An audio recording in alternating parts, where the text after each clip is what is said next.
Hello, everyone. Welcome to the Hivemind After Hours podcast. We are back with another interview today with Nature's Ghost. This is our first episode of the After Hours series in a couple months. Jeffrey and Christian, thank you guys for joining us tonight. How are you all doing? We're doing fantastic. Yeah, thanks for having us. Jake, it hasn't been that long, but it's been a little bit since both Derek and Jacob were on one. True. It's been a while since all four of us have been able to get one. Yeah, that's true. Awesome. Okay. It's magic in all the wrong ways. It is what it is. We like to try and get all four of us on for every episode we record. Sometimes scheduling does not allow for that. Tonight, it does allow for that. Perfect. Well, glad to be here. Yeah. We want to talk to you guys about the new song you just released, the Blame Game, and obviously the EP that you guys have coming out very soon as well. This episode should be releasing right around the release of that EP. Cool. If I schedule everything right. And then obviously some of the music that you've released in the past few years, starting out, releasing your first new music a couple of years ago now. A whole lot of discussions to be had. So if you want to follow us at the Hivemind on social media, at Hivemind Radio _ on Instagram and Twitter, Hivemind Radio Recap on Spotify and other podcast platforms, Hivemind Radio on YouTube. And Jeffrey and Christian, do you have any socials you want to plug for Nature's Ghost? Yeah, just follow us on TikTok at Nature's Ghost, NVTURES GHOST. Yeah. And same for IG, Instagram, everything, all the above. Just Nature's Ghost. Nature's Ghost everywhere. Much simpler than the mixed bag of socials we managed to get. Yeah, exactly. All right. How did the name come about?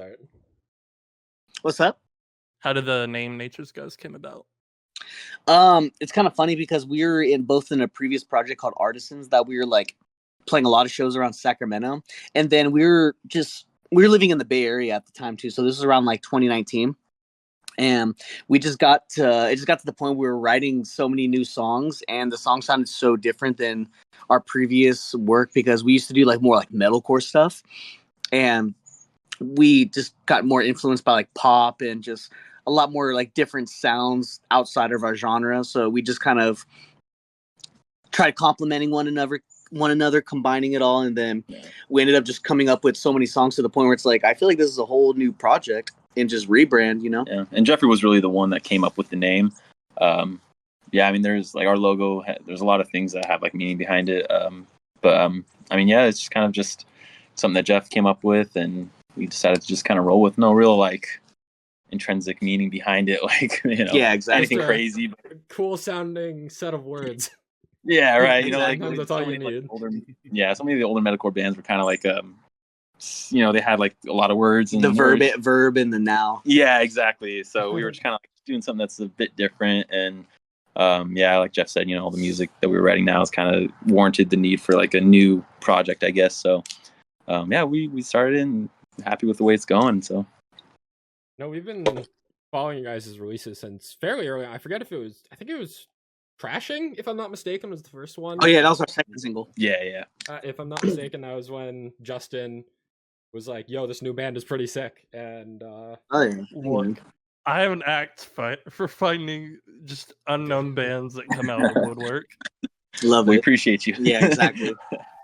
Yeah, of course. Oh, it's interesting. So I guess I didn't realize you guys were from Sacramento. I live over in Virginia, but my girlfriend lives in Sacramento, and I go and visit there all the time. Oh, cool. Yeah. I want to ask, are there any like venues there that are like the dream to play for you guys? Not really, to be honest. Like Golden One. Yeah, Golden One. That's like the only venue left. Like we've played like Ace of Spades and all like the bigger venues around here before, like in our previous project, and we've done Concert in the Park, which is like this big festival they do every summer. Yeah, that was the only show that we've done as Nature's Ghost. Yeah, that was our only one. We opened up for like Rain City Drive, and then that was like, yeah, that was I guess that was the dream show to do in Sac, would be Concert in the Park, honestly, and we did it. So now it's really just like kind of branching out to the world.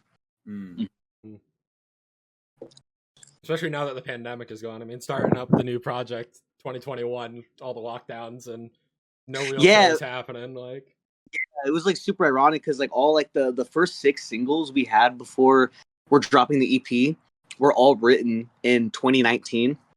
It's kind of funny because the last song, like Over, that we put out, that one was finished of January 2020. So we did not expect like all the like COVID and the lockdown to happen. So it was kind of like perfect timing and ironic that we had like all this like music that we were writing like mixed and mastered, ready to go, like while everyone was kind of locked down, just kind of writing music to put out. Yeah, funny how things work out. Yep. So I guess while we're on the topic of Over, you had Bradley Walden feature on that one. You had Kalie Wolfe feature on Cry Wolf. And as far as I think us as a group are concerned, 2 excellent choices for features. Thank you. Yeah. Are there any other vocalists or bands that you would love to have feature on your songs? Or any bands that you would like to feature on another band? That's a good question. What about you? What do you think? I mean, you know, like a lot of our inspiration is kind of like mixed. So, I mean, we like to branch out and get kind of different, I guess, influences. So, yeah, we get inspired by like everything other than metal and rock. It's crazy. Yeah, it is. So, I mean, like, yeah, we have some things in the work with other artists right now that we're kind of really excited to put out in the future. And some, you know, probably lesser known than the ones we've had in the past, but you know, we're still super excited for it. And I mean, as far as like like ideal collaborations, I mean, you know, one of my favorite bands right now at the time, probably like Bilmuri. You know, we listen to them a lot, and they're you know, he does a lot of like collaborations. Yeah, exactly. And so kind of, you know, we're inspired by that. So I mean, he's someone that we would love to work with for sure. You know, that would probably be my idea. Or like, I would say, or even like his like producer Will Carlson. Yeah, who like does like all the engineering. That'd be dope to work with. But as far as like songs with like other people, there's no one we want to work with. But we do have something that's in the works that's gonna come up following our EP, and it's actually gonna be a Latin song. Yeah. Ooh. Yeah, we're collaborating with a Latin artist out of Texas named Tears. And she's super dope. And this song is like, it's not even gonna have, it's just gonna be like, it's more like a ballad. Almost. Yeah, it's kind of like our first ballad almost. Interesting. That's really it's gonna be all Latin, all female vocals. It's gonna be pretty cool. Yeah. I'm gonna have to send that one to my sister. She's a Spanish major, so cool. Yep. We kept the song very bilingual too. So we kept it like Spanish, some like majority Spanish, and then we kept like some of the verses like English. So we just kind of blended the two. Yeah, still in the works, but you know, we're loving we're loving working with Tears and how it's coming out. So we're excited for it. I love when artists do that. I don't know, y'all listen to the Marias at all? Yeah, they're pretty sick. That to me is an example of something like that done really well. So I'm very excited. Yeah, absolutely. Yep, and that's kind of the vibe the song is actually is really like. You know, it's very like Billie Eilish inspired. You know, so it's very unplugged than what we normally do. That's true. So I guess going off of, I know you've mentioned that like y'all have listened to a lot of pop recently, and that's driven or been a big influence, and I can definitely hear that. You know, speaking of Billy and the Marias, you know, what albums outside of the whole rock metal scene from this year have you guys really been vibing with recently? From this year? That's a good question. This year, I'm gonna throw one like I'm gonna say "Brat" by Charli XCX. Yup. That's awesome, that definitely drives like the electronic aspect of us. That's very true.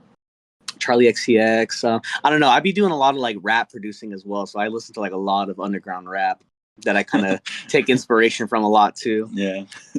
Just in like around the Bay Area or in general? Overall? No, just in general. Like rappers like Ken Carson, Two Hollis, Playboy Cardi. Like I take inspiration from those guys. Yeah. As far as like instrumentation, so it's really just taking inspiration from the producers, really. Yeah, exactly. I think because to me, when I listen to The Blame Game as opposed to a song like Crashing, which I love both, but when I hear The Blame Game, I hear like the bass is much more prevalent, and I feel like the production is much more like it's punchier in a way that I almost would hear in a rap song. Yeah. I'm glad that got brought up because I wanted to ask about that and like if there are any certain musical influences that have like changed the production style or the notes. Yeah, it's funny. Yeah, it's funny you say that because I mean a lot of the first things that we were putting out was we were working with like, other mixers or like, producers and mix and mastering help. But this time we're kind of like Nature's Ghost entered like their, DIY era almost, if you will. Cause I mean, now like Blame Game and this whole EP is kind of, produced, mixed, mastered all in house. So it's strictly from like all us. Yeah. It's kind of like, the core of Nature's Ghost, that's, I guess you can say, it's like really just us, at this point. So, there's multiple reasons why we decided to go that route, but ultimately it was just kind of, trying to just work us two and see what we can come up with, be just kind of like more transparent, I guess, if you will, but still trying to get more creative too. Like I feel like Nature's Ghost is still relatively new and we're trying to evolve our sound and our whole image, I guess, so there's a lot of kind of things that we're working through, but this is a good time for us to kind of try these new things. New shit, yeah, exactly. So we're liking it. I can also imagine trying to do everything yourself. Like there's a sense of pride in that as well. Absolutely. Yeah, I mean, it was cool. Like I honestly like mixing and mastering because like I do a lot of mixing and mastering for like a lot of rappers and like pop artists and stuff around like Sacramento and the Bay. So like being able to do it was like interesting, and honestly, it wasn't that hard as I thought it was going to be. But it is also really nice having access to like the songs 24/7. So if there's like something we want minorly changed, I can do it in a second. Right. Opposed to like waiting and hitting up the engineer and getting like a week to 2 week turnaround time. Yeah. Just for like a minor detail, And then I'll be able to like, it's cool because the EP, like I'll be able to have like ideas and we'll do so like super, super minuscule minor changes to the point where it's like almost irrelevant to the listener, but to us, like we can tell. Yeah. And then we're able to like bounce a version. I'm like, all right, here's the version with it and version without that change, and then go around there. Yeah. Are there any changes that like specifically stand out to you from the EP that you'd be willing to tease? Definitely heavier. Yeah, absolutely. We're definitely heavier. Vocals have gotten way heavier. And the vocals have gone heavier. We have more screams this time around. We have a song specifically on there called Novocaine. That song is our heaviest song to date. Yeah, for sure. I'm most excited about that one. I think you guys might like it. Yeah, that one's definitely the heaviest one on the EP. Yeah, but everything else is, in general, just instrumentally, just way more heavier. We down-tuned a lot more. Just kind of just really branched out as far as like what we can do like tone wise and just like sonically. Yeah, production wise, you can expect very, very similar outcomes from the other songs as comparing it to Blame Game. Mm-hmm. Exactly. Looking promising. Super excited. Yeah. We'll also definitely give the EP a full review in our October recap when that comes out. So if you didn't follow with the social media plug earlier, stick around, stay tuned for that. Yeah, absolutely. More thoughts when that comes out. Always. So I guess we've talked a little bit about like what the vision and idea was of the band when it started, and where the changes led to now. But like past this next EP, do you guys have a vision for the band's future and where you want to take it? Absolutely. We're actually it's actually funny you say that because right before this call, we're actually currently working on another new song that will probably be in the works after we drop this Latin song, because we're trying to drop the Latin song towards the end of the year. So it's not going to be something that's going to be like held for like a year. We want to drop it within the next 2 months.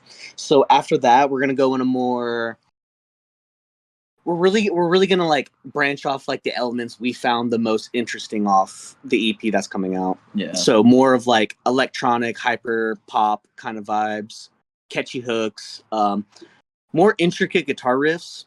Yeah. Just more emphasizing just the guitars, like, because I'm a guitar player myself, so like I need the guitars to like have like their own like shine and aspect to it. Because like as like a songwriter, before we write all the songs, we always do everything instrumentally.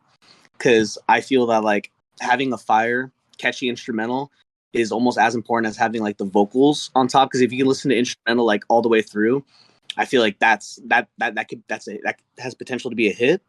So we get our songs to like that point, and then when the instrumental's like, all right, this is perfect and catchy enough, then that's when we bring the vocals in and everything. So sorry to get a little off topic, but yeah. I mean, I think it's like, we're working on new music currently, like Jeff said, and I think, after this EP drops, we haven't really like decided on anything in like, for sure, but we're kind of the path we're looking for is kind of like more of the single releases, until, we can maybe find like some kind of label or something that's willing to, back an album. Yeah, exactly. Because I mean, there's a lot of time, a lot of effort, money. It takes a lot out of you. So we're kind of just chipping away at it. Well, at the same time too. So yeah, there's more focus on like doing the single route. We wanted to do the EP because like we haven't really dropped much music this year. I mean, we dropped a couple. Well, yeah, we haven't dropped anything this year, but last year we dropped a couple songs like we normally do. But this year we actually wanted to give a body of work. Yeah. Like an actual collective of songs that are coherent with each other, opposed to just dropping just one song. Like we want to like at least like make up for like the time that's been lost. Yeah. And it's funny because a lot of the songs actually were written like before even like the song "Who You Are" was even out. So like we had a lot of these songs like instrumentally like already pre-written. So is the plan always to make this EP like even back then, like before "Who You Are" came out, or was it something that you kind of just realized that, hey, these songs all kind of have a coherent theme or sound that you think could make a bigger body of work than just a single? I feel like we kind of just figure it out as we go. Like I remember back when me and Jeffrey moved back to Sacramento from the Bay Area, we had only had I think 2 songs released, "Upside Down" and "Crashing," and then Jeffrey he sent me a voice message and he's like, hey, so I'm thinking, what if we just release the next 3-4 singles as an EP with the ones we release? And I'm like, yeah, let's do it. We're down. And then as we go through, we're like, let's not do it actually anymore. So we go back to the whole single route. I mean, certain things we have like an outline for, but we kind of just go with the flow to some degree, and whatever we That's think totally fair, feels right. Yeah, whatever we think feels right in the moment, we tend to just lean more towards the gut instinct, and so far it hasn't screwed us over terribly, but we'll see how it goes. Yeah, like I've always had like the name of the EP "METVLLIC SCORPIÖN" just in my head for like years. I don't know why. It's just like "METVLLIC SCORPIÖN," just something that stuck to my head, and I had because we made our own artwork and everything too. So like the artwork, like it's just like something I had envisioned in my head. I'm like, it's got to look like this, and we ironically were able to do it ourselves to make it look exactly what was in my head. When we were putting together that EP, it was more of like we wanted to do like a certain sound for something, and we wanted to drop like a body of work. And it's funny because the EP was supposed to have like maybe like 1 or 2 more songs, but we ended up kind of like splitting up like everything, like, oh, maybe we can just kind of do 5 songs and then put these other songs maybe out in the future. And then like, so the EP really just kind of came from us writing so much, and then we kind of correlated like a vibe we wanted to go for. So we were like wanted more like futuristic electronic kind of vibe. And then once we wrote, we had like 20, 30 instrumentals. We wrote so many like instrumentals and like different production pieces that like we honed in on like a couple. And then once we found out like, all right, this is what we need to sound like for the EP, then like all the like the few other songs kind of like really came pretty quick after. Once we got like a solid like just track to run on, That makes complete sense. It's really interesting hearing how you guys and different artists kind of have that creative process and work through it, because I'm not somebody who is very creative or artistic at all. So hearing something like that, it's just crazy what you guys are able to do. But I think that's really interesting that having a couple of songs and an idea drove the rest. I've heard from other artists that they have like an idea from the start and they churn out like 7 songs at once, and it's just like done. I'm like, like, how did they're very streamlined. Like, exactly. But I feel like that vision that you guys have, especially for the EP, makes me very excited to hear it. But also, it's cool that you're able to create something so cohesive. Yeah, I feel like we worked out a lot of kinks with, like Jeffrey said, writing 20 instrumentals. There's so many things that we liked about each individual one, but we were kind of able to just, And there's like songs on the EP that were like longer than when they were, and then just like once like we do like the vocal production, we just realize like, oh, like these parts like don't really fit with this, or it sounds like too boring. Hey, this guitar part we wrote originally actually like the vocals sound a little more catchier. Well, we need to kind of balance that out. So just stuff like that. Yeah, because like all the feeling of like there's a lot of thought being put into this EP, like a lot of time and energy, and thinking about like how can we make this as good as it possibly can be, and not just settling on that song is good enough, you know? Yeah, right. Well, yeah, it's funny you say that because like it does seem like it takes a lot of thinking, but like it for some reason like I feel like it really doesn't, because like I feel like it's just all kind of like natural with what we like. Yeah, you know what I mean. Like we never butt heads, so it's like the moment I ask him like, "What do you think about this?" He's like, "I don't know." I'm like, "Yeah, you're probably right. Let's try this." And then, well, we were like, it's super easy, just communicating with each other. Yeah, I think that's probably the best thing that it's. I mean, like you said, there's only 2 of us, so it's not like we're trying to work with 3 other people's schedules or creative process as well. So like we've known each other for a relatively long time, and we even lived together at one point. So we kind of. We're easy to agree with each other, and if there's we're both willing to get out of our comfort zones for the sake of the other person's idea. So and we listen to like so like much like similar music. So it's like our creative ideas like they just mesh like just really quickly and well. So it's like we know like what we want out of songs, because I think it's just like it came down to the point where like we got so sick of listening to like post-hardcore, metalcore, and it just all sounded the same at one point. And then every now and then we'd find an artist like Bilmuri or like someone around those lines that like really are just like not about that, and they're just kind of spicing up everything. And that's kind of like what we gravitate towards, because it's like, oh, finally there's someone that likes and loves, wants to do rock music, but like doesn't only listen to rock music. When we reviewed Bilmuri's album for this year, like we were all very, very high on it. Yeah, absolutely. Me coming as someone that didn't necessarily love Bilmuri in the past, like I was really impressed with the new album.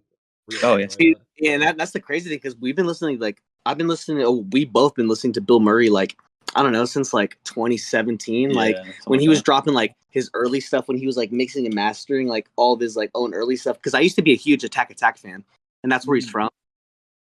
And so just like hearing him just like do his own shit, and then watching them like blow up to like now they can actually play shows and stuff. It's pretty cool. So it's like that I'd say that's inspiring.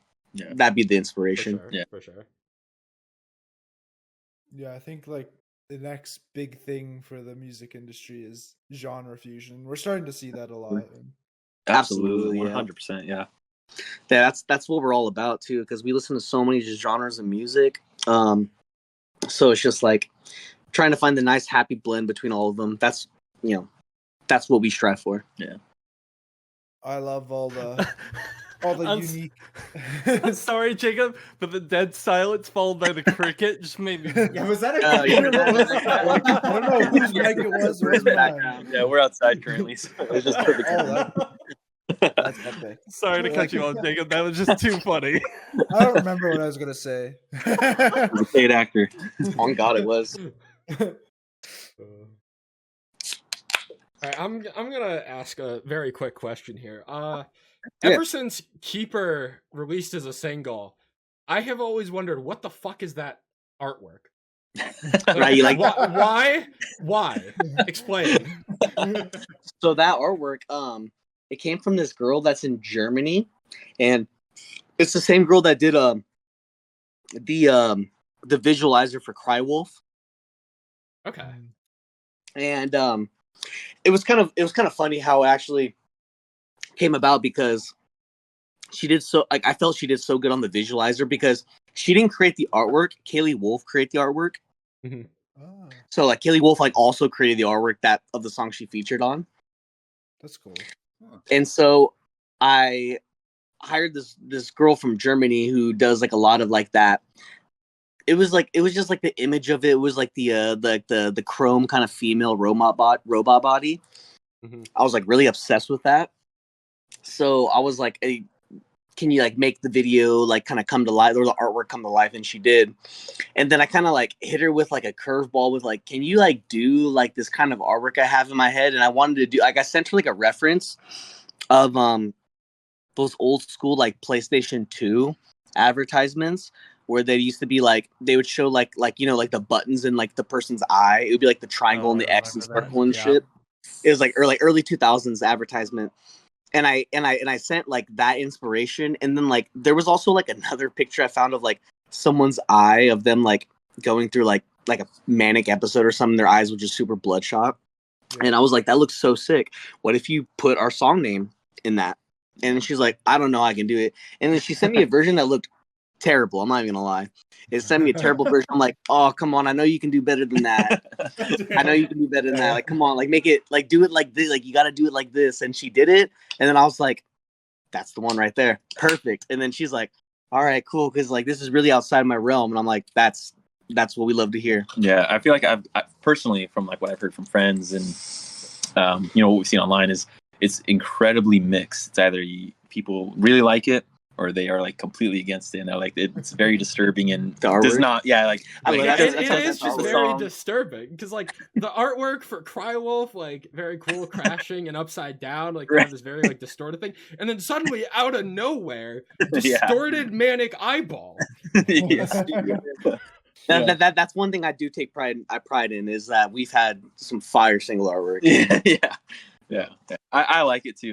But I've definitely heard my fair share of people that are like, yeah, it's weird. It doesn't match the song. I don't like it, but the song's good. So I'm like, you know what? If the only thing you have negative to say about it is the artwork, I'm okay with that. Yeah, Keeper is probably my favorite song of yours. So that's awesome. Yeah, thank you. Well, they'll definitely like the other songs on METVLLIC Scorpiön because that's definitely more of that lane. Yeah. Oh yeah. Yep. Just more energy, Yeah. So I wanted to touch on something that you mentioned earlier about like the dynamic between you two and like working as a duo, because that was something I wanted to ask about, and you kind of answered it already. At least the main part of it. But I was wondering, like, is there any part of being in like a larger project, like maybe with 3, 4, 5 members, that you guys miss? Like, were there things that were easier? Something that not more difficult as a duo?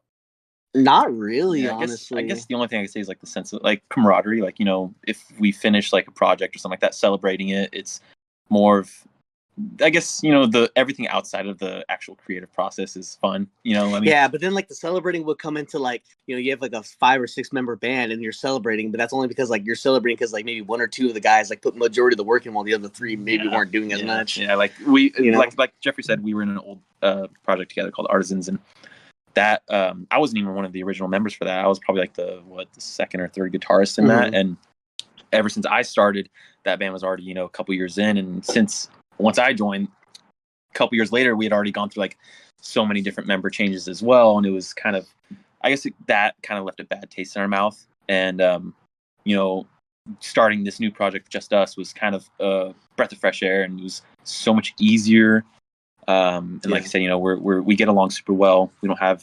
We very rarely butt heads, and so it's easy, and we're both understanding. And I guess there's some small things we miss, but overall we're kind of relieved to have this just duo dynamic now. Yeah, we also got I feel like we also got sick of just like trying to pitch our out of left park kind of song ideas, because a lot of the people we have are just like, we would find for the last band would be like, they just like to play live, and like they just like the heavy music and the scene and stuff. So when we start pitching like new song ideas and all this stuff, they're all like, oh, I'm not really into that. But then like, ironically, it comes down to one of those things where we end up dropping the songs, and those same members are like, yo, do you guys need a drummer? And we're like, yeah, that's true. Like, sorry, man, we're just gonna stick to it the way it is. Yeah. It's just kind of one of those things where it's like, you just kind of have like, gotta have that vision and just have your ears in the right spot to like hear the right things. It's like, all right, so like the song's not done, but like imagine it to the next step. You know what I mean? Mm-hmm. So that's why it was always so hard to kind of find other members, because like, you're gonna find people that are like, there's people that like to write music, there's people that like to play music, there's people that like to cover music. There's totally different categories. There's people that like to talk about music. Exactly. Yep. There's like so many different categories of just musicians. So it just got down to the point, like we have people we can hit up if we need to play a live show, but they do their own projects and they know what's up, and then they respect our 2-piece thing. You know what I mean? So Like we definitely have a lot of homies like in the Sacramento scene that we can like ask that needs to, like, if we need like a performer or anything like that. But like, you know, I'm a pretty realistic person when it comes to like drums and bass too. So like when it comes to like producing and stuff, I'm not making the most like craziest shit, you know, the craziest stuff that like no one can play. I'm trying to make it realistic. So right. Yeah. I think, or I was also wondering, like the dynamic about you with the that you guys have when writing music. Like, do you guys like one of you writes all the lyrics, or one of you writes all the instrumentals, or it's really both? Both. Yeah, it's really just up in the air. Because I mean, I'm the one with like the computers and stuff, so I have like the access to like all the stems and the recordings. But like Chuck Christian, he wrote half the hook for a Blame Game. Yeah, I guess it depends on the song, really. Like, it really does. Yeah, some of the songs are predominantly written by Jeffrey, and some songs can be predominantly written by me. So but ultimately at the end of the day, Jeffrey is really the one that is tracking, doing all the mix and mastering. He's the one that's kind of like the mastermind in the background. So I'm just here to kind of help him out with like, you know, what I can think of and try and get him to make that come out of speakers. So, you know, it's but I mean, at the end of the day, yeah, I mean, it depends on the song, and I guess in the end it's a 50-50, you know. Yeah, and I'll be sending him like, I'll send him demos with like me mumbling like some of like the verses ideas. It's like, it's not like I'm like sending him like a full like mix and master song. I'm like, all right, this is what we're dropping. I'll be like, hey yo, I have this idea for this. How is it sounding so far? And you're like, oh, what if you did this? I'm like, I'll try it, because I'm a producer, so like I don't have a chip on my shoulder. I'm always willing to just try ideas. I'm like, hey, you know what? If I think it's dumb, maybe everyone else is gonna think it's amazing. Yeah. So like who knows? You know, we gotta try it all. Yeah. And a demo only shows you so much about like the potential for the idea too. Exactly. Like, until you fully flesh it out, you don't really know. Yeah, and well, it's like we've gotten to the point where like our demos like ironically sound almost as close to like our releases. Damn. Yeah, so like when we're sending each other songs, like they sound like we can drop. Like I can show like other people and they'll be like, you guys should drop this tomorrow. I'm like, dude, it's not even mixed. They're like, what?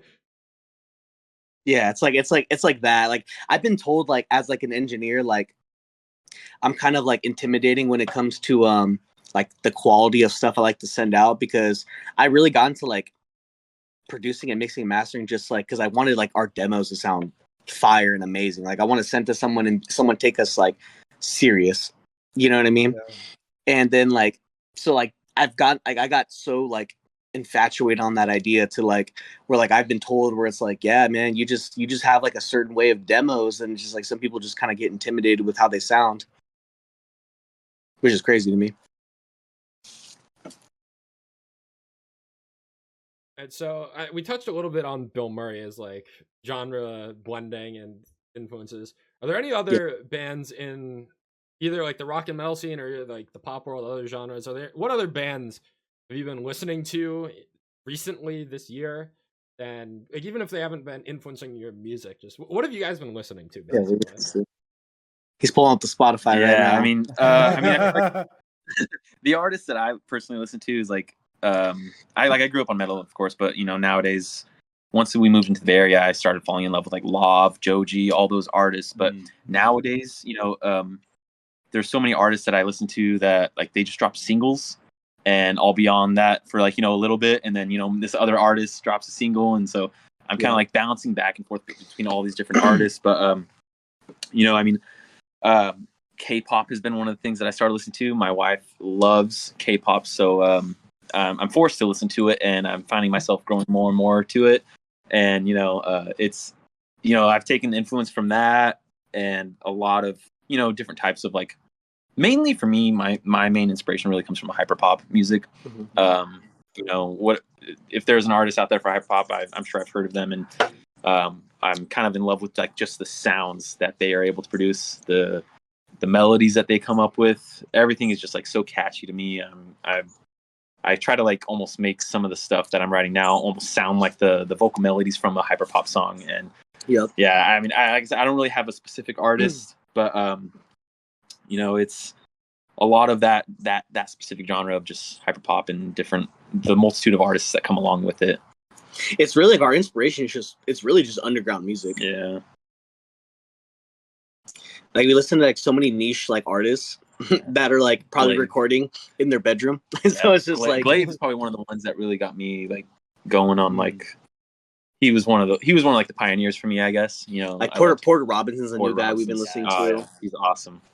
He's awesome. You know, just stuff like that. Just really niche artists. Like that's where we find our inspiration from. Yeah. I mean, like every now and then, like I'll be listening to like Bring Me the Horizon or Architects because like those are what bands I grew up on. But then like nowadays I'll listen to them, and it's like almost like our music's like, to me it's like almost like comparable like quality wise. So I'm just like I listen to it, and I'm like, okay, that's an interesting transition to that part. Like I should consider that. You know, stuff like that. It's like it's more of like studying music nowadays. Yeah. Thing about being a musician is it kind of ruins it for you. A little bit, yeah. But then when you find stuff that's like out of your genre, you're like, oh, this is so much better. Yeah.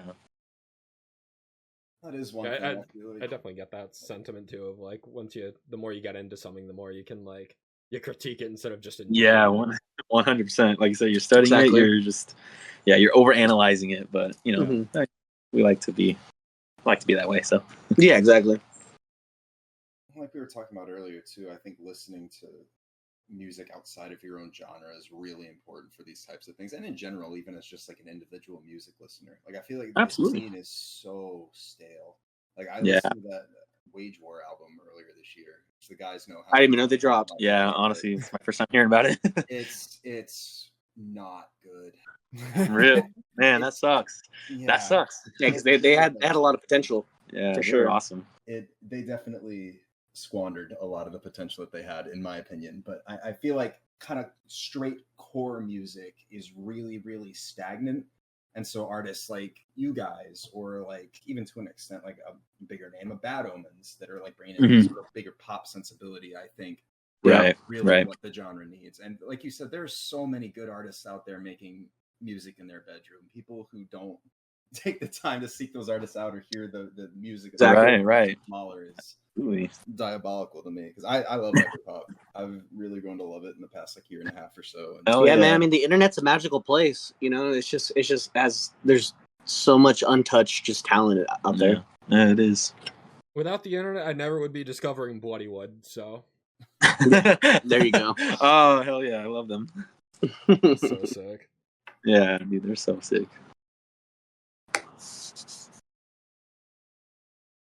I guess to start wrapping this up, we've talked a lot about the music that you guys have made and your roles in producing and writing and all that. What do you guys do for fun? What, like, outside of music, what are you guys up to? Man, that's all I do. I mean, like, outside of like Nature's Ghost, because like Nature's Ghost is like the main thing. I really just produce for like rappers and stuff. So I'm constantly just making beats, making melodies. I'm constantly doing music all the time. So that's really just, other than that, maybe like movies. Yeah. I'm into movies. Or making. Watching or making, definitely watching. We make together. Oh God. No, yeah. I mean, that's Jeffrey. Yeah. I mean, I'm very grateful that he's, music is his life, because I do have other hobbies. Yeah. And unfortunately, that's all I don't even own like a video game console. Like I literally don't be doing anything. Yeah. All I do outside of it is just I'll hang out with my wife, or play video games. I go golfing sometimes with friends, and a bunch of random weird niche hobbies. I just got into chess recently, so I'm trying to learn how to be good. You might hear chess. that on the next songs. Yeah, yeah, just random stupid things that just kind of occupy my time when I have it. So, but ultimately, I think the majority of my time would be taken up with my wife and Nature's Ghosts. So yeah, that's about it. Yeah, it's funny because we don't even allow like Nature's Ghosts to really take up that much time too. Yeah, exactly. It's just like a lot of bands like, I don't know, like a lot of bands like they just like don't have a lot of time management. But again, like they're practicing like every day to play shows and stuff. While like us, like we write and record our own stuff, and we're not just like, all right, that was a good enough guitar part. Cool, I'll let you do all the work. Right. We'll come back and like we're constantly listening to our parts on the daily. So like Like it comes to the point where like both of us know like all the guitar parts. Yeah. You know what I mean? So it's like when it comes to like playing live, it comes so naturally. Now, obviously, you guys like have other jobs and do other work and stuff. If you guys could make Nature's Ghost like your full-time career, would you, or do you like having it as just like a side thing? Well, I mean, like as far as like a band, if it were to be like mainstream, it's like playing festivals and shows, I feel like that still wouldn't be enough for me personally.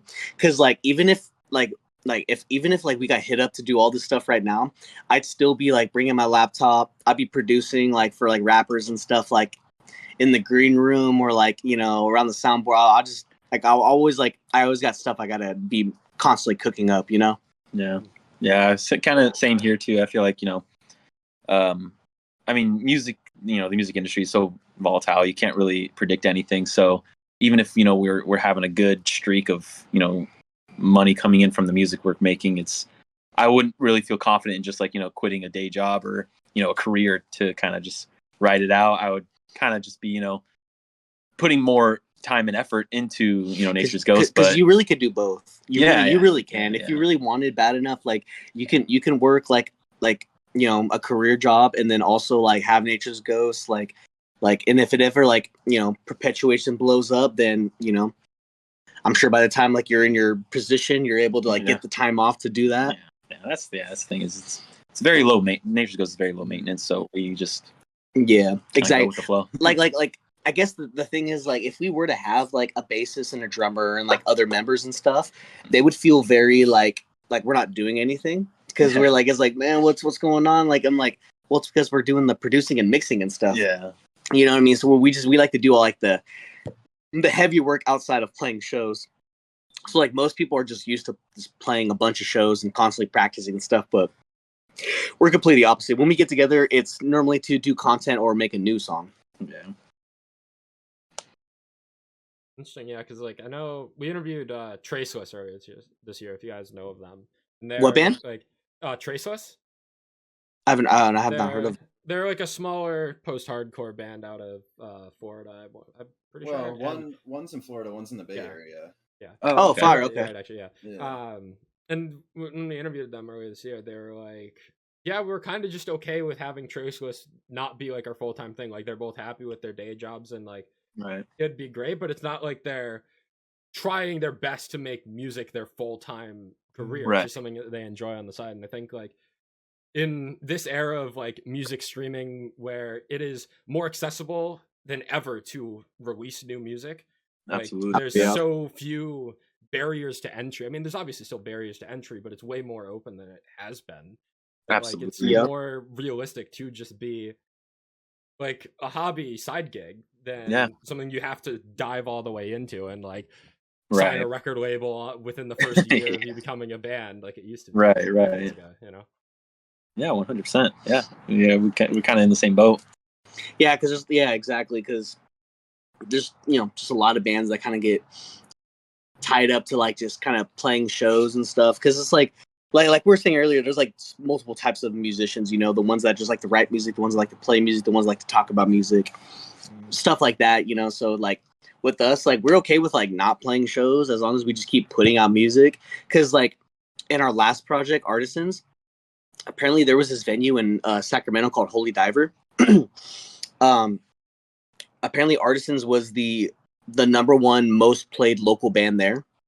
And to people that play live, that sounds cool. But the people that write music were like, that's depressing as fuck. Yeah. We played that many shows and we played the same songs every time. Yeah, exactly. You know what I mean? But to other people, they're like, dude, that's so awesome. You got to play that many so many times. I'm like, dude, we can care less. We just want to put out music. Yeah.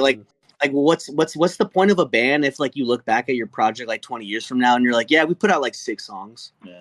I think for like accolades wise for the band, it's like, you know, we're more worried about having a catalog. Yeah, like having listeners in Australia and New Zealand and being on a podcast talking about this, you know, our new project and everything. That means more to us than just playing a show in front of people waiting for the headliner. Right. Yeah. Right. So yeah. Honestly, yeah. Good for you guys. If that's what you like to do, like that's what you should do. Yeah, absolutely. Right? Yeah, because we just don't want to be that band that like does like the whole typical like, oh yeah, drop like an album of like 10 to 12 songs, and then you tour like 9 months of the year, and then you drop like maybe like an album every like 1 or 2 years, and like a single, but that's on the album. It's like I like to have like music like have its own like staple point in like life, you know what I mean? So it's like a single is like we drop a single unless it's like for a project, it's like it's gonna have its own like body of importance to us. You know what I mean? It's gonna have its own like promo schedule. It's gonna have its own visuals. It's like absolutely right, exactly. It's got its own creative direction for it. Yeah. And compared to doing one album every 2 years, like most of the bands on labels do, like doing one album every 2 years, you get to test out 5 ideas over the course of a decade. That's like right. That's so like, true. So true. And that's why we're doing the EP route, because instead of just dropping another song, we want to drop a body of work so that we can have like an entity of songs for people to like indulge in, you know? Yep. Hey, with that all done, Justin, Derek, Jacob, if you guys have any other questions, or Christian, Jeffrey, if you have anything else you want to say, otherwise I think we're good to start wrapping this up. This was a really fun conversation. Absolutely. I had a great time. Other than just wrapping this up, say, follow us on all social media platforms at NVTURES GHOST, NVTURES GHOST. METVLLIC SCORPIÖN will be out October 30th. 4 new brand new songs along with Blame Game. So 5 songs on the EP in total. And then we're not stopping there. We're dropping more music after that at the end of the year. And then we're just going to be dropping continuously all throughout 2025. Awesome. Love to hear it. Beyond excited. Yeah, we're just this route is just going to be we're just pumping music out. We're just going to try to get as many bodies of work as possible out now, instead of just kind of taking our time. We're going to do our marketing as we do on each single, but like we're just going to just put out way more. Yeah. Awesome. And thank you guys very much for having us on. It means a lot to us, I mean, I remember listening to the podcast when you first reviewed one of our songs, so it's I'm happy to be here and very honored. It's a blessing. Very honored. Thank you guys. Thank you for taking the time to talk to us. We're just 4 dudes that like music, so I won't shut up about it. That's how it works out.